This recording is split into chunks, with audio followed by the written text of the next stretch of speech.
Wallah, tu mens, frère. J'apprécie à moitié. T'es pas du tout au courant qu'ils sont 3 dans Migos. Chupa, mamacita.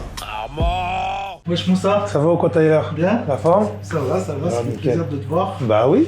Ça me fait très très plaisir. Du coup, on est là aujourd'hui pour parler de ton nouveau projet Exactement. qui sort le 5 Novembre. novembre. Ouais. Du coup, ça va s'appeler Inspiré d'histoire vraie. Ouais. Et donc, première question, j'ai vu qu'il y avait pas mal de titres comme Caméra B, Plan séquence, des choses comme ça. Et que dans une interview, j'avais vu comme quoi tu ne te voyais pas encore en tant que réalisateur. Ouais, Mais c'est là, ça. on a un peu l'impression que c'est ce que tu as fait à travers le projet, en fait. Tu vois. Ouais. Mais ouais, on va dire que, si tu veux, j'ai préféré, t'as vu, dans un cadre que je maîtrisais comme la musique, essayer, entre guillemets, on va dire, de m'improviser réalisateur, justement, avoir cette vision réalisation cinématographique pour déjà voir. Et je trouvais ça même intéressant parce que ça mettait tous mes corps de métier, toutes mes casquettes en exergue, du coup. Donc, je me suis dit, j'ai trouvé ça amusant de le faire. Et inconsciemment, peut-être que ça peut être les prémices d'une manière de pouvoir, si plus tard, on sait jamais, j'ai l'occasion de réaliser un truc, de le faire, tu vois. Ouais, ce serait quand même quelque chose qui t'intéresserait quand même. Dans l'absolu, bah oui, c'est intéressant dans l'absolu. Après, comme je dis, je pars pas dans le truc de me dire « Ok, donc je vais faire ça ». C'est vraiment, moi, je marche au feeling. Ça veut dire que si tous les ingrédients s'y prêtent, bah, je ne mettrai pas de limite, tu vois. Sur le premier son qui est en feat avec Niro, j'ai vu qu'il y avait une rêve directe à Gojo. Ah, je connais. Je suis obligé de parler de Mais ça. merci. Je suis obligé parce que, en fait, tu vois, vu que c'est vraiment un truc, je trouve, qui fait partie de toi, de ton univers, tu vois, j'ai vu, bon, déjà dans l'album en 2015, t'as un son Itachi Uchiwa, c'est ton blast sur les réseaux, et en fait, à part une interview, je crois que c'est Petit Délire, Ouais, où ils t'ont donné un Shonen Jump, ouais. j'ai vu aucun endroit où on te parle de manga et tout, tu vois. C'est fou. Donc, je me suis dit quand même, c'est un truc de dingue, quoi, parce que ça fait partie de ton ADN, et même dans Just Life, en 2012, Tu vois des trucs des Yu Yu Hakusho. on voit, t'es posé, tu regardes un anime et tout, tu vois. Ouais, exactement. Et du coup, voilà, je voulais, bon, on va pas parler que de ça, tu vois, c'est pas mon domaine, mais je voulais quand même parler un peu de ça avec toi, et au moins savoir si t'avais peut-être une reco, ou un truc que toi tu kiffes, que tu Oui, il y en a kifferais que plein. les gens y regardent, ou quoi, tu vois. Ah, il y en a plein. Mais faut déjà, t'as eu la référence à Satoru Gojo, c'est le manga Jujutsu Kaisen, Ouais. qui est incroyable à regarder. Après, en référence de manga, bah, tu connais One Piece, Naruto. Ouais, mais- plutôt des trucs, tu vois, comme Gojo, c'est pas forcément les plus connus. C'est tu vois, ça, des des- petits trucs comme ça. Des trucs comme ça, ben, déjà, faut regarder Berserk. Berserk, c'est, pour moi, c'est la quintessence du manga. C'est vraiment un truc, voilà, ça, c'est des vraies œuvres, tu vois ce que je veux dire? Parce que souvent, les gens, peut-être aussi parce qu'en interview, on n'en parle pas, parce que les gens ne sont pas familiarisés avec l'univers manga, tu vois, et ils pensent que c'est que des dessins animés. Ouais. Et quand tu lis des œuvres comme Berserk, Ouais, qui comme peut- tu dis, c'est une œuvre. ouais, et même ça peut s'apparenter à ce qu'on appelle des seinen, ça veut dire que c'est des mangas pour les adultes, tu vois, enfin, où la réflexion est plus poussée. Ben, il y a plein de trucs comme ça, même, tu vois, il y a des mangas comme Monster, comme 20th Century Boys, Ouais.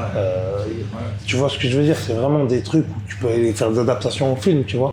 Tu as vu le film 20th Century Boys? Non, moi, j'ai lu que le manga. Ok, mais moi j'ai vu que le film. Ah, Incroyable. le film est incroyable, bah, tu Il y a en vois. trois films, je crois. Ouais, l'histoire est folle, l'histoire est incroyable, tu vois. Fou, ouais. Même le film, franchement, j'ai pas lu l'anime et tout, enfin, ni le manga, mais je trouve que c'est prenant, c'est... Ah, mais t'as vu, il y a une intrigue, hein, mais c'est ça, Eh ben, ce qu'a fait Century Boys, il a fait Monster, c'est lui qui a fait Monster, et Monster pareil. Monster, c'est un manga, c'est tout au long du fil, t'as une intrigue, et tu suis, tu te demandes. Et il y a un autre manga aussi qu'il a fait qui s'appelle Pluto, qui est pareil, il y a toujours ce côté intrigue, et où tu cherches à savoir, et je trouve ça super, ça tire en haleine en fait le lecteur. En fait, ouais, il y a un côté, parce que comme tu disais, c'est une œuvre, pour moi, il y a un côté un peu comme les films d'auteur. Vraiment, le gars, C'est ça. il est impliqué du début à la fin, et il y a vraiment sa patte partout, en fait. Mais c'est ça qui est fort. Et tu sais, là où, dans un manga, ce qui est fort, c'est que même en termes de développement de personnages et d'intrigue, ils sont très très loin et c'est très très poussé. Et c'est ça que je trouve ça fascinant, c'est parce que vraiment ils prennent le temps de voir les personnages ne sont pas là comme ça, ils ont chaque personnage. Tu vois, par exemple, ce que je trouve fou par exemple dans One Piece, c'est que quand même il y a un nombre incalculable de personnages et tous ces personnages ont une histoire propre à elles. Et propre à eux plutôt, aussi. et tout s'imbrique. Et il a même ce procédé, ce qu'on appelle du foreshadowing, c'est-à-dire qu'en fait, un truc que tu as lu il y a 15 ans, c'était un détail. Et en fait, 15 ans après, tu te rends compte que ça avait un détail super important et que tout au long, c'était parsemé, c'est incroyable, tu vois. Ouais, c'est un truc de fou. Ah, c'est fou. Ok. Du coup, j'ai retracé un petit peu par rapport à toutes les tracks du projet, tu vois. Et donc, dans la track 2 qui s'appelle c'est Que Dieu me pardonne 2, donc tu avais déjà la partie 1 dans ton album en 2015. Exactement, ouais. Du coup, je voulais savoir un petit peu la place que Dieu a dans ta vie, parce que c'est quand même un sujet, au-delà de ce son-là, c'est un sujet que tu abordes quand même beaucoup dans les sons. Bah, je suis une personne très croyante, tu vois, et forcément, tu sais, pour toutes les personnes croyantes, Dieu est dans notre vie tous les jours, tu vois, d'une manière ou d'une autre. Ça veut dire que si je fais, quand je me raconte, forcément, cette notion spirituelle, elle est là, en question, même par rapport à la foi, tous ces questionnements qu'un être humain peut avoir. Donc forcément, inconsciemment, elle y est dans certains lyrics, dans certains morceaux, tu vois. Après, tu as aussi le son qui avait fait parler là, à un moment, c'est pour quelques dollars de plus. Quelques dollars de plus, ouais. Donc là, c'est tout un thème sur les bavures policières, sur la police un petit peu en général et tout. Moi, ce qui m'intéressait d'aborder, c'est que tu l'as coécrit avec NAC, Ouais. comme le son Paradise aussi, j'ai vu qu'il vient de sortir avec Attic. Ouais. Et du coup, je voulais savoir un peu ta relation avec NAC, parce que pour moi, c'est un des meilleurs rappeurs français. Tu vois. Ah oui. Même le meilleur, tu vois. En termes d'écriture, je trouve qu'il est incroyable. Il a une plume incroyable. Mais en fait, si tu veux, NAC fait partie de ce qu'on appelle, tu vois, ces rois sans couronne.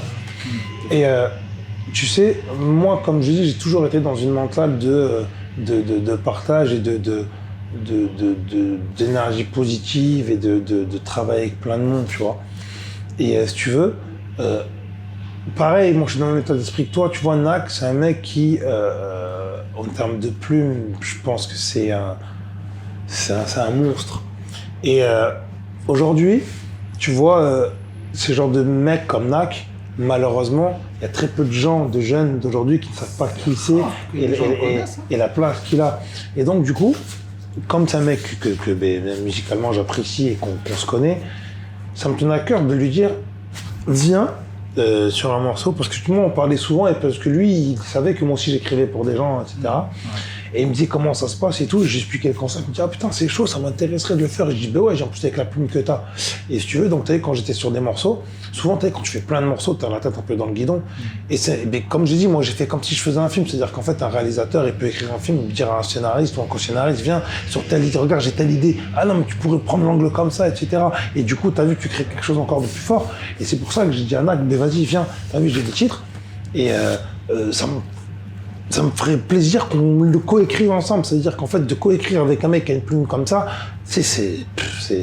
ça amène à des morceaux qui sont vraiment lourds, tu vois. C'est deux morceaux très très lourds. Et puis d'un côté, ouais, voilà, comme tu disais, c'est le partage. Et comme toi, tu as pu écrire pour des gens, là, tu as voulu aussi le faire croquer. Exactement. Travailler pour toi. Et pour faire comprendre que tu as vu, parce qu'aujourd'hui, à un moment, tu as vu, c'était tabou de dire que, par exemple, quand j'écrivais pour des gens, c'était tabou. Et moi, comme je disais, attention, c'est pas moi, j'écris un texte à moi et puis je viens et je chante.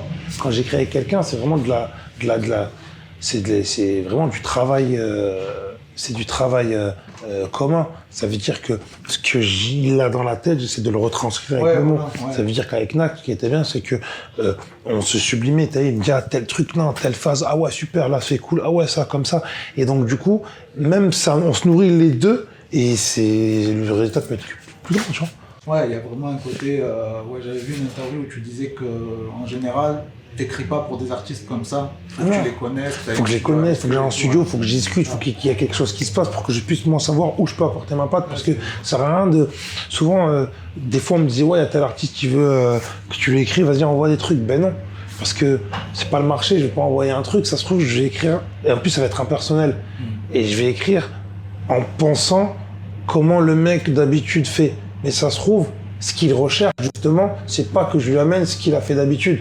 Donc le truc, c'est de le rencontrer pour pouvoir créer une alchimie qui fait qu'on fait des choses plus grandes. Ouais, c'est clair. Bah, tu vois, moi, c'est un peu comme ça pour les interviews aussi, tu vois. Si j'ai pas écouté le projet, ou même si le projet il m'a pas parlé, ça me donne pas envie d'aller voir la personne, lui poser des questions. Des questions génériques. Faire semblant de m'intéresser, tu voilà. vois. Pour moi, c'est pas terrible de faire des trucs comme ça. On a aussi le son donc, numéro 6 qui s'appelle Plan Séquence. Donc là, en plus, ça commence avec le bruit de chicha. On a le action. Et en termes de sujet, ça parle beaucoup des hypocrites. Et je trouve que c'est un sujet qui revient quand même beaucoup dans ta musique, même au-delà de ce projet-là. Je trouve que c'est un truc, ça n'a rien à voir, mais ça te rapproche un petit peu de Jul. Parce que Jul, c'est un sujet qu'il apporte très très souvent aussi, tu vois, qu'il aborde, pardon. Et donc voilà, je voulais savoir un petit peu ton rapport avec tout ça, tout ce qui est hypocrisie, tout, parce que tu as eu beaucoup de déceptions et tout, c'est ce qu'on entend dans ta musique en tout cas. Bah en fait, si tu veux, moi je suis une personne entière, et c'est-à-dire vrai, c'est-à-dire que moi si quelque chose me plaît, je lui en parle, si quelque chose ne me plaît pas, j'en parle pas, ça veut pas dire que je rentre en guerre. C'est juste que j'ai un rapport avec la loyauté qui est très fort, tu vois. Et souvent, malheureusement, des fois, les personnes qui ont été déloyales ou même déloyales, c'était pour des questions d'incompréhension. Mais l'hypocrisie, pour moi, c'est plus malsain parce que ça veut dire que tu pars d'un postulat de base où en fait tu n'es pas en phase avec la personne avec qui tu es, tu vois. Et on est dans un milieu où forcément tu fais face à ces hypocrites, ou quand entre guillemets t'es dans le ventre mou. Les gens ne te donnent pas plus l'heure que ça, et parce que quand il y a une certaine brillance, tu les vois, ils arrivent comme s'ils t'avaient toujours supporté. Et même si on ne calcule pas, c'est pas abstraction, c'est des choses qui restent dans la tête. Et c'est pour ça que tu as vu à travers tous les trucs, quand je dis même les notifs qui viennent sur mon téléphone, etc., en fait, c'est un peu ce truc de quand tu es en tant qu'artiste, quand tu es une personne exposée, c'est un rapport que tu as face tous les jours. Le questionnement que tu te dis, telle personne, elle est là, pourquoi ? Ou telle personne me supporte maintenant, mais est-ce que si, pardon, dans le trou, ils me supporteront ? Tu as toujours ce questionnement-là qui reste autour de toi, et chaque jour, comme on dit, a son autre surprise et son autre déception, tu vois ? Parce que tu as plein de personnes qui, au début, même à qui tu as été humaine, ou à qui tu as fait croquer, etc., qui, sous couvert d'incompréhension, on va essayer de te la mettre à l'envers. Mais c'est le jeu, tu vois ? Ouais. Mais donc, ça fait partie de la vie, donc j'en parle, tu vois. Et surtout que ça, toi, c'est un peu des choses que tu as pu connaître, puisqu'il y a eu les départs, je pense, avec Youssoupha, tout ça, où tu as été assez mis en avant. Après, il y a eu peut-être des moments où tu étais un peu plus dans l'ombre. Après, maintenant, il y a tout ce qui est les films, même avant validé, mais tout ce qui était les films qui t'ont remis en avant. Donc je pense qu'il y a eu des moments où tu as dû vraiment le voir. Oui, tout ça. Comme je te dis, hein, chaque jour qui passe, je dis, amène son lot de déception et son lot d'hypocrisie. Donc après, le truc, c'est de... Moi, t'as vu, je suis dans une énergie positive. C'est-à-dire que c'est pas de moi, la chance que j'ai eue, grâce à Dieu, c'est que j'ai pas nourri d'aigreur par rapport à ça. Mais je ne suis pas dans le déni. Je suis conscient. Tu vois. Mais des fois, après, c'est à moi, après, quand tu fais ton travail personnel sur toi-même, de passer au-dessus de ça et de voir que l'objectif et la positivité des choses. Mais c'est là. Et quand tu arrives un peu à avoir le discernement, c'est là où tu arrives un peu plus à avancer, tu vois. Ouais, même dans un des sons, tu dis je demandais à Dieu la force de vous pardonner ou un truc comme ça. Ouais. Quand je dis, pourtant je demande à Dieu la force de pouvoir vous pardonner, c'est-à-dire qu'en fait, que malgré tout, c'est pour dire qu'en fait... Ouais, puis toi, t'es vraiment sincère, t'es dans la positivité. J'avance. Voilà. Et souvent, t'as vu, c'est ça. C'est-à-dire qu'en fait, il n'y a rien de mieux que le pardon.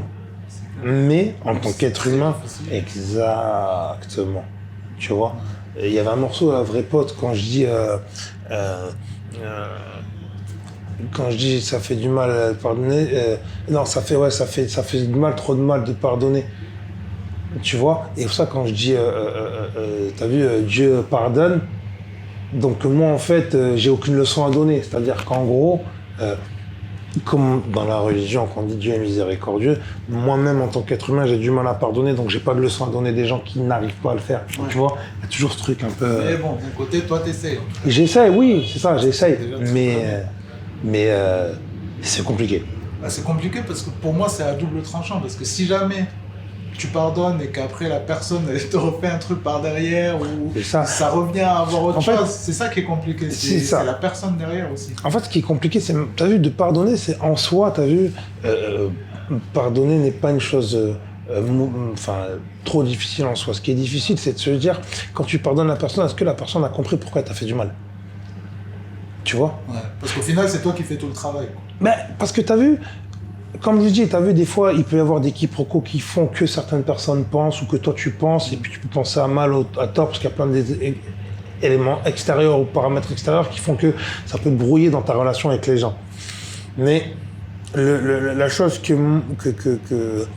moi, entre guillemets, j'ai du mal à tolérer, c'est que quand il y a incompréhension, s'il y a discussion, ok, je te dis ce qui m'a pas plu, tu me dis ce qui t'a pas plu. On décide ou pas de passer l'éponge, au moins on a parlé en bonne âme. Voilà, on avance. Le truc que je n'aime pas, c'est justement, allez, je décide de faire passage de ça, mais en vrai, est-ce que toi, tu as compris qu'est-ce qui a fait, même si c'était indirect, est-ce que tu as compris ce qui a pu me faire du mal? Et ça, surtout les gens n'ont pas cette réflexion-là, en fait. Et c'est ça qui est le plus problématique, en fait. Ce son-là, il se termine sur une voix off. Et je sais pas si tu as vu la série What If de Marvel. Non. C'est inspiré des vieilles bandes dessinées Marvel où c'est que des épisodes où c'est genre et si. Ah, et si, oui, ok. Machin. Et en fait, la voix off, elle ressemblait grave, donc je savais pas s'il y avait peut-être un rapport. Ou Ah, quoi, non, la voix off qui est tout le long de l'album, là? Ouais. Non, la voix off, c'est un. Comment le gars ça se trouve, c'est lui, j'ai pas son blaze. Ça. Moi, le gars que j'ai vu, Il s'appelle Eric, je crois. Non, comment il s'appelle? Il fait des voix pour. Moi, il fait des. Michel, il a fait de Pulp Fiction et tout. Non, moi, lui, il fait des voix pour la radio, pour Move, etc. et tout. Okay. Et c'est un doubleur. Ouais. Et non, c'est un mec qui fait des voix même radio. Ouais. Mais ce que j'aimais bien, parce que moi, ce que je recherchais, c'était une voix qui a un peu ce côté, un peu comme tu te rappelles les films d'Hitchcock, la 4e dimension. Tu vois? Ouais. Et j'aimais ce truc de narration un peu où tu sais pas si tu es dans l'imaginaire ou si tu es dans la réalité. Okay. Et en même temps, c'est une voix qui était assez cinématographique, donc ça me tenait à cœur de la mettre dessus. Ok, ouais. Du coup, c'est pas lié à What If, mais dans What If, en fait, la VF, même la VO, c'est le même truc, et puis du coup, c'est la même idée. Et donc, ça donnerait un côté cinématographique, quoi. Ouais, ok. Bah oui, du coup, la chanson 9, Tellement de failles, que j'ai beaucoup kiffé, j'ai noté un petit peu des choses que j'ai pensé qu'ils pouvaient l'avoir inspiré, mais je préfère que toi tu me dises d'abord de quoi tu t'es inspiré pour ce son. Est-ce que tu t'es inspiré d'artistes ou d'un son en particulier ou En fait, parce que moi ça m'a fait penser à 2 artistes. En fait, ce morceau, je me rappelle, c'était dans la fin de l'album.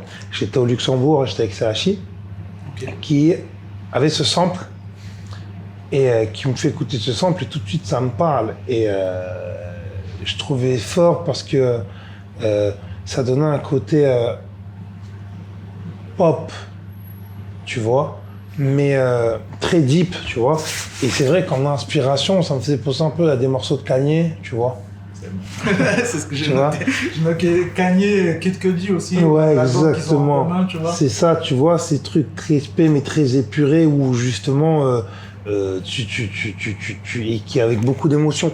Et donc ouais, on est parti sur ça et voilà, on a laissé le truc couler et ça s'est fait comme ça, on l'a fait en une demi-journée ce morceau. Ok. En plus, CHI, c'est un gars que tu travailles depuis longtemps. Ouais, beaucoup. Ok.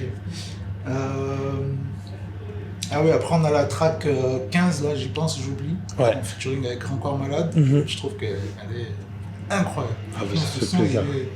Il est limite presque trop émouvant, je trouve. Ça fait plaisir. Franchement, c'est un truc de fou, quoi. Je trouve que tu sens pas indemne de l'écoute, en fait. Ouais, ça marque. Ouais, franchement, ça prend vraiment au trip. C'est un truc de fou. Donc voilà, j'avais pas de questions, c'est juste pour partager ça, c'est ça. C'est gentil. Parce que c'est ce que j'ai pensé.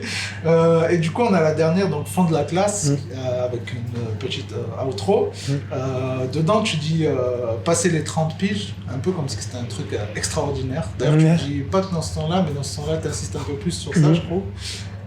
Tu dis aussi, à un moment, toi, tu veux pas faire des singles et tout, genre, on dit, vas-y, fais des trucs. Oui. En fait, bon, déjà pour la phase sur les 38, parce que t'as vu, moi j'ai une vie qui. C'est les montagnes russes, comme je dis, ma vie c'était un film, et pour moi, même avant, dans ma tête, je savais même pas si j'allais passer ce stade-là de ma vie indemne. Que ce soit indemne physiquement parlant, ou même indemne moralement parlant, mentalement parlant. Pour moi, il s'est passé tellement de trucs dans ma vie que je me suis dit à un moment où ça va débrancher, tu vois. Et c'est pour ça que quand tu fais le bilan, je me dis putain, quand même. Ça avance. Et ouais, surtout qu'en plus autour de moi, t'as vu, j'ai pas mal de monde qui sont partis avant cet âge-là, tu vois. Et donc du coup, quand t'arrives et tu te dis putain, ouais, j'ai quand même fait du chemin, tu vois, c'était ça, ce truc-là. Ouais, parce que dans ce son, tu parles de dépression aussi à un moment. En fait, oui, parce que les gens ne se rendent pas compte, mais quand t'es artiste ou même quand t'es exposé, etc., tu sais, c'est un sujet qui est tabou parce qu'en fait, il existe vraiment. Et même dans la vie de tous les jours, t'as vu, on est dans un moment, on est dans une période où t'as vu avec le Covid, tout ça, c'est la grande dépression, hein. Tu vois, chez beaucoup de personnes, tu vois. Et c'est vrai qu'on n'en parle pas assez parce que j'ai l'impression qu'on est dans le déni. Mais chez tout le monde, et c'est quelque chose d'humain, de passer par des périodes dépressives parce que t'as un sas qui est trop grand, et voilà, tu vois. Et surtout quand je parle là, c'était une période assez compliquée et où chacun a sa manière de vider ce sas de décompression. Mon manière, c'était de continuer à travailler. Continuer à travailler, ce qui me fait que j'avais pas le temps de poser, faire le recul, faire le blanc, de me dire putain, ouais, tu vois ce que je veux dire. Mais ouais, j'en parle parce que c'est quelque chose qui est surtout pour les artistes qui habitent, parce que les notions de, comme je dis, d'hypocrisie, de buzz, de succès ou pas, de trucs d'aspiration, de la vie, de l'orge qui tourne. Et moi j'ai vu plein d'artistes qui étaient au sommet et qui aujourd'hui sont dans des périodes plus compliquées. Et ça, on n'en parle pas assez, tu vois. Mais d'ailleurs, tu vois, je trouve que ça fait un parallèle avec Mastar dans la saison 2 de Validé, tu vois. Ouais. Je trouve qu'il y a vraiment un parallèle avec la déchéance un peu et tout. C'est ça. Et après, il y a quand même une rédemption à la fin, ça j'ai bien aimé. C'est ça, ouais. C'était ça qu'ils ont voulu développer dans le personnage et que je trouve très intéressant. C'est-à-dire, qu'est-ce qui se passe quand t'as un artiste au top et qu'au bout d'un moment, t'as tout qui s'écroule devant toi. Comment tu vis le truc? Parce que souvent, nous, on se rend pas compte. Au moins, t'as l'artiste, donc telle période, il cartonne. Puis après, on oublie, il y a une autre personne qui vient, qui cartonne. Et des fois, on se dit, ah, mais il est devenu quoi, lui? Ouais. Tu vois? Ouais. Et on ne sait pas que pendant tout ce laps de temps où nous, on consomme d'autres personnes, d'autres artistes ou d'autres choses, où le game fait que voilà, il y a d'autres gens qui émergent, que deviennent ces gens-là et comment vivent-ils ce passage de putain, t'as tout le monde qui t'adule et puis d'un jour ou l'autre, personne qui te donne l'heure. Ils sonnent plus, les gens te calculent plus. Et puis ce qui est bizarre, c'est que les gens te reconnaissent, mais vu que tu n'as pas d'actualité, tu n'as plus ce jus-là, comment ils te voient? Est-ce qu'ils te sacralisent autant? Donc c'est très complexe, tu vois.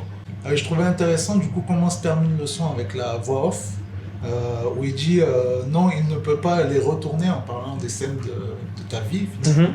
Je trouvais ça vraiment intéressant, mais préparer les suivantes. Ça, j'aime bien le côté optimisme. Et à quoi ressemblera la suite de son métrage? Et je suppose que c'est une question, même toi, tu n'as pas forcément la réponse. C'est ça. Donc je trouvais ça vraiment intéressant. Après, je sais pas si tu as déjà peut-être d'autres projets en termes de cinéma ou quoi, parce que l'album, bon, ça va sortir. Donc... Oui. Mais en termes de cinéma, tout ça, tu as déjà d'autres trucs de prévus? En cinéma, oui, là déjà, j'ai 3 films qui vont sortir. Là, je suis en train de préparer un autre film encore. Un autre deuxième film donc je vais tourner. Donc il y a pas mal de choses cinématographiquement qui vont arriver. Ok, c'est lourd. Et du coup, en conclusion de tout ça, et surtout en rapport avec tout ce que tu dis dans le dernier son, parce qu'en plus c'est le plus long, c'est là où tu te livres le plus, je dirais qu'on se rend vraiment compte, surtout par rapport à ce que tu viens juste de dire, que le succès, l'argent, tout ça, en fait, c'est pas du tout ça le bonheur. Les gens croient que c'est ça, mais en fait, c'est pas ça. N'a rien à voir. Moi, comme je dis, au-delà de l'argent et du succès, c'est le process qui est plus intéressant que le résultat. Tu vois? C'est comment tu fais pour avoir cet argent-là, comment tu fais pour avoir ce succès-là. Tu vois? Et comment et c'est pour moi ce process-là est plus déterminant que la finalité, parce que tu peux avoir de l'argent, tu peux avoir du succès, mais de quelle manière tu l'as eu? Est-ce que tu es bien avec toi-même? Est-ce que tu es en adéquation avec toi-même? Est-ce que tu es en alignement avec toi-même? Et si dans ton process, ta manière de faire, tu as fait en sorte, et puis après c'est des choses qui arrivent mécaniquement, ton rapport par rapport au succès à l'argent, il est tel que tu es quand même détaché. Les expériences que tu as vécues pour arriver à ce point-là, si elles sont enrichissantes, mais le fait avec l'argent et le succès, tu vas encore mieux les apprécier et tu vas savoir les doser. Parce que tu vas savoir que c'est pas ça la finalité, c'est tout le cheminement que tu as eu. Tu vois, ça, c'est la base, c'est comme un peu la base de Dragon Ball, là, le voyage vers l'Occident. Ouais. Au final, ce qui est important, c'est le voyage. C'est ça, et même comme le livre de Paulo Coelho, L'Alchimiste. Bien sûr. Que la finalité, c'est ça. C'est qu'il parle d'un trésor. Et au final, sans spoiler le livre, pour ceux qui l'ont pas lu, il fait tout son voyage, il passe plein de choses. Et au final, son trésor n'était pas là où il pensait qu'il était, mais il était obligé de passer jusqu'à là-bas pour retrouver son trésor qui était sous son nez. Et c'est pas le trésor qui le rend truc, c'est tout ce qui a amené à sa réflexion, tout ce qu'il a amené, et c'est ça la vraie richesse en fait. Parfait. On va se quitter sur ça. Merci beaucoup. Je t'en prie. Ça, c'était avec plaisir. Plaisir partagé.